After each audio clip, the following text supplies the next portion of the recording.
Now, ang problem dyan na nakita ko, zero ang budget sa 2025. So, you have 60 billion na nawala, and this year, dapat meron ka. So, 130 billion yun eh.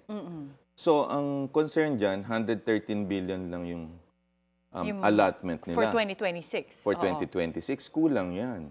So, ang dinadagdag mo lang na 53 billion from the PhilHealth na inaas nila, dadagdagan mo 60 billion. Lugi ang taong bayan. I call it a double whammy or a double jeopardy. Because you have bigger healthcare needs right now eh.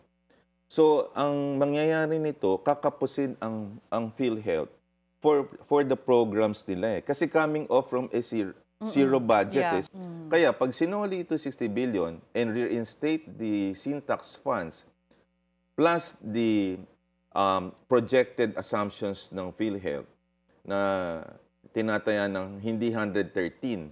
Pampalubag-loob yung 113 eh. Kasi yung 60 billion, sinusoli nyo, 53 billion. Eh, tumataas ang healthcare needs natin. Population, lumalaki, dumadami ang sakit, dumadami ang mahirap, lalo na sa ngayon. So dapat, doblehin pa yung 147, yung 113, doblehin pa yun.